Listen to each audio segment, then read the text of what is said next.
Hello and welcome back to Kind of Evolved, a podcast about living naturally. My name is Drew Bonaiuto and I'm your host. Today we're talking about a topic that's gonna get me all riled up. If you have met me and spent any real amount of time with me, you have heard me go on a rant about lawns and lawn care and raking leaves and all this stuff. Oh yeah, I'm real fun at parties. I am going to be discussing raking leaves today in particular. I already talked about lawns in general in a previous episode, and I'm sure I'm going to talk about them again in the future because, like I said, hot topic for me. I got very irritated. So today we're going to be talking about raking leaves, why it's bad, why you shouldn't do it, and what your other options are. Which, honestly, that last one I just threw in there. There are no other options. You just don't rake the leaves. But I'm going to get into the reasons why, at least, so that everyone understands and we're all on the same page. But real quick, I was supposed to do a little intro explaining what this podcast is, but I got right into it. So, Kind of Evolved, podcast about living naturally. We cover topics about natural and eco-friendly living. So, it either has to do with human health or the health of the planet. And today, this topic, of course, has to do with the health of the planet, health of wild animals, all that stuff. I'm trying to lean more towards environmental stuff on this podcast, throwing in some healthy human living stuff. Because frankly, I care more about the environmental stuff. Let me explain. Don't shut this off. I care about you, and I want you to be healthy. But here's the thing. If you're healthy, but then the environment dies, we all live here, so then we all die anyway. So the top priority needs to be the environment for me, because it doesn't matter how healthy I get you if we all die in the process. So we're going to multitask here. I'm going to try to focus a little more on environmental stuff, mixing in some healthy living things. Luckily, a lot of them have quite a bit of overlap, so that really works out. And that's why two seemingly different topics are combined into one podcast here. Anyway, I just started rambling. I didn't mean to do that. Lawns are bad. We're just going to jump right in. Lawns are bad. They're very bad. Bad for the planet, bad for you, bad for your time management. Aren't you busy? Stop wasting time with your lawn. Go to the previous episode if you want to hear more about the issue with lawns. But today I am particularly focusing on raking leaves. And normally I do a good amount of research for these podcasts before I put them out. I want to have tons of information, but it's November 12th when I'm recording this. And the leaves are falling, and I need to get this out urgently. I meant to do this earlier. I completely forgot about it because I've been doing so many other things. But this is important, so I'm going to get this out. I do have some real information and quotes and all that good stuff. It's not just going to be me complaining the whole time. Don't worry. The issue, well, let's first talk about the reason. I really don't even know where to start with this because it's all so bizarre to me that we rake leaves to begin with. Now, first, let me just say, if you rake leaves, I get it. Most of us do. It's just what we're taught to do. It's what you're supposed to do. If you don't do it, you're seen as lazy and messy and, oh, did you see their yard over there and all that stuff? Because I don't know why because. Why because? It's just one of those things that we've done for so long. It's just part of who we are now. I am a huge supporter of constantly evaluating every single thing we do in our lives to make sure it actually makes sense to do. We get stuck in these rhythms where we never question anything because my parents did it and their parents did it and my neighbor does it, and then suddenly we're all doing the same weird thing, and sometimes that thing is not just a waste of time but also terrible for the environment. So when leaves fall, they then land on the ground. I know you know this, but just bear with me for a second. If you haven't seen leaves before, they do fall and then they land on the ground. Leaves fall, they land on the ground, they decompose, they are eaten by bugs and animals, and then as they decompose, the nutrients go back into the soil and then feed the tree. And then, once again, if you haven't seen leaves before, do you know what they do next year? Yeah, the leaves grow again with the help of the nutrients from the dead leaves of the previous year. And then this cycle continues and continues and continues, and it's a perfect cycle. It's a perfect cycle. Nature figured it out beautifully. It is perfect. Absolutely perfect until we came along and started raking them up. When the leaves fall, not only are they providing nutrients to the ground, they're also giving bugs shelter. They are also covering the area around the tree, stopping other plants from growing up, which would be competition for that tree. And then, like I said, the nutrients go back in. And during all of this, not a single bad thing happens except for what we have created in our minds, which is that we think leaves on the ground in yards looks bad or messy or lazy or something. I can't figure it out. I mean, I know I used to feel the same way because, that's how my parents raised me, just like most people, that you clean up your yard in the fall. So I know I used to have that way of thinking, but I don't think it was ever my thought. It was just a thought planted in my mind, and I have a feeling it was never their thought either. It was just a thought planted in their mind. I have a feeling if we go back hundreds of years ago, there was one original idiot that really hated leaves for some reason and messed it up for all the rest of us.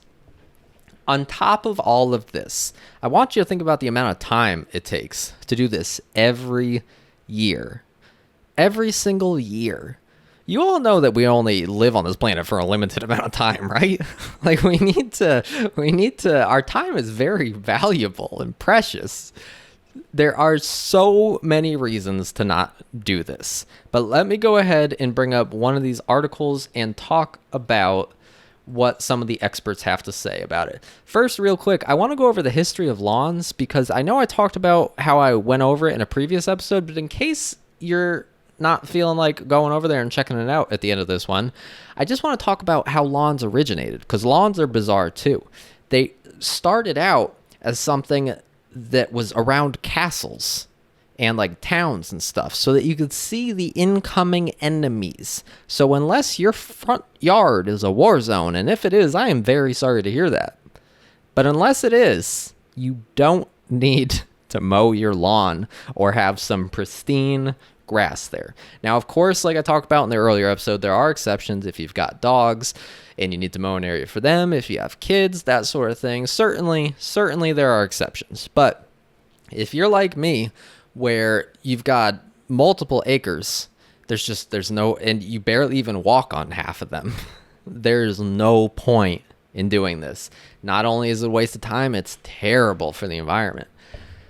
But back to the history of lawns. Let me bring this up. So it originally started as a battlefield tactic, like I said. It's so that you could see the enemy coming. It makes perfect sense for a situation like that. Perfect sense. After that, it turned into a status symbol for wealthy people, and that is because you needed to have an entire landscape crew come in. And I'm going to take a wild guess and say they didn't call them that back then, but you had to have all these people with scythes and whatever else they used to be clearing your land, and only the wealthy could afford that. So lawns were seen as a status symbol. It's how you let people know that you were rich. It was like the Rolex of the 1700s, I guess.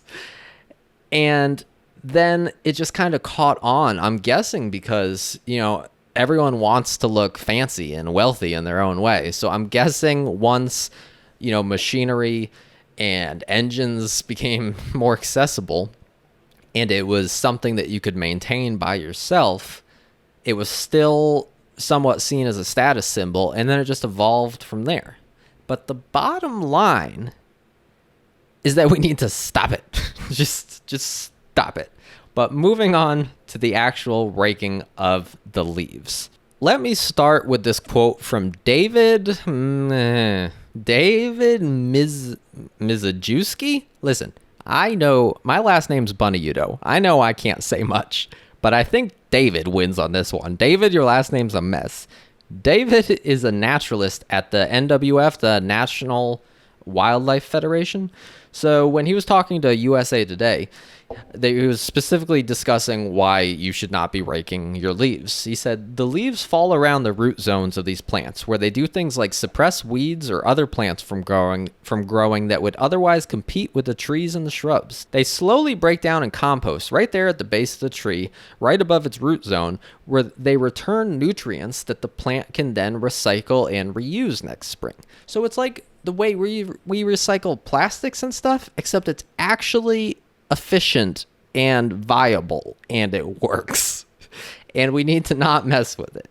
He even goes on to discuss how if you are someone who cares about your lawn, these nutrients really help your grass grow. Now, if you didn't catch on yet, I've got my own opinion on lawns, but if you're not willing to meet me on the lawn level, if your lawn is just a complete passion project for you, it's your favorite thing in the world, if you at least leave the leaves, it will help your lawn even be healthier than it is. You won't have to fertilize it. You won't have to do all that stuff that's also not great for the environment. You can just let nature somewhat take its course.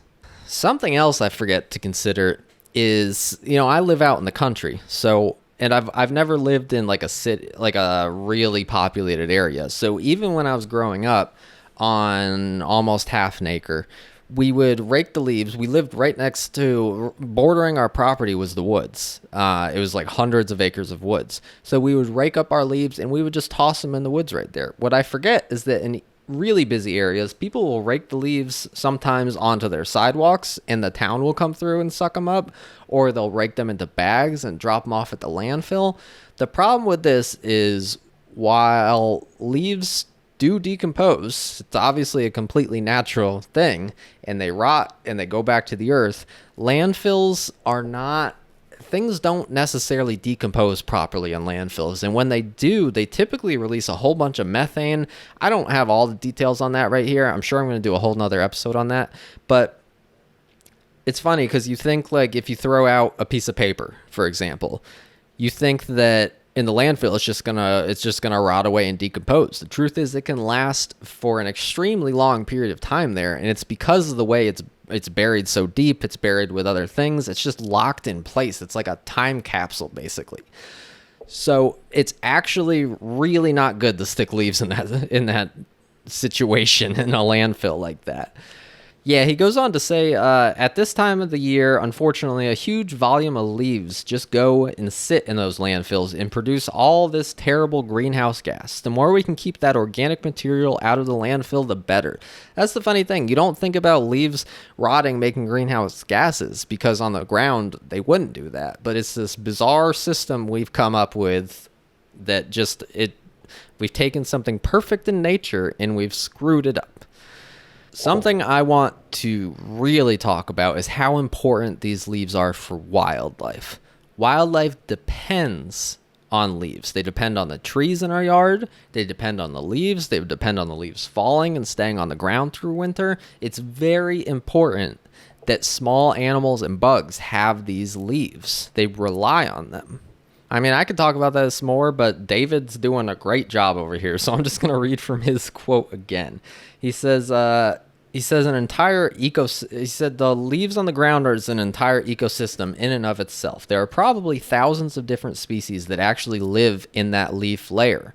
Most of them are invertebrates, so think of everything from earthworms and little pill bugs to all sorts of little critters that live in the leaf layer. But also higher up the food chain, salamanders, toads, box turtles, shrews, and chipmunks. Something else to think about is bugs like caterpillars will often winter under the leaves. And while you may not care about bugs or caterpillars, because I know some people consider them ugly, but just because they're ugly doesn't mean they're not lovable. I mean, look at me. I would like to think I'm still lovable. But these bugs provide food for birds in the spring. So if you care about baby birds, because that's what the birds are looking for in the spring, food to feed their babies, then you should care about all of this. Oh, I beat David to it. He then says, so what happens if you get rid of every last leaf on your property? You've just swept away and bagged up and thrown into the landfill the food source that the birds are going to need to feed their babies. Do you hate babies? Yeah, you. I'm talking to you. Do you hate babies? Stop raking your leaves, please. Listen, I'm going to wrap things up in a second, but I really like this subject matter right here, the leaves, because it is the perfect example of something very easy that we can all work on together. A lot of the environmental problems seem daunting and huge. Most of us can't get rid of our cars. Most of us need to use heat and air conditioning. This is something viable and very easy for us to change. Not only is it easy for us to change our actions here, this small change, which will, by the way, save time and make our lives easier, will make a difference not only for the trees and the environment, but for the animals that live there. So if we all work together and make this small change, we can make the world a happier, healthier place for all of us. It's such a good example. It's such a good example of lots of people being able to come together, making a small change that has a big impact. So if you're ever feeling like you can't make a difference by yourself, just think about the leaves. All you have to do is leave them. You just have to leave. You gotta leave the leaves. Is that why they're called leaves? Because you're supposed to leave them? I think I just figured it out. If I didn't, I want to patent that. I want to copyright it. Leave the leaves. I want to make a shirt. I feel like I should make a shirt that says leave the leaves. I might do that. Always thinking about business over here. Anyway, speaking of business, this was not planned, I swear. This podcast, it's not directly for my business, but it is basically sponsored by my business, apebrand.co. We are an all-natural and eco-friendly skincare company. We're trying to make the world a better place by offering healthy, safe, natural skincare products for everyone. We're trying to do a lot of charity work in the process and help clean up our environment by offering a lot of our products in biodegradable packaging, eco-friendly packaging, all that good stuff. So if you want to support this podcast, all you got to do is shop there. And you're going to get high quality stuff anyway. So it's really a win-win, win-win-win. We just all win. Everyone's winning. That's all I got for today. I hope you will take this into consideration. If you've already raked up your leaves, don't panic. Just don't do it next year. I mean, we can all do better every single year. All right, what else did I want to say? Oh yeah, lawns suck and they're stupid. Goodbye.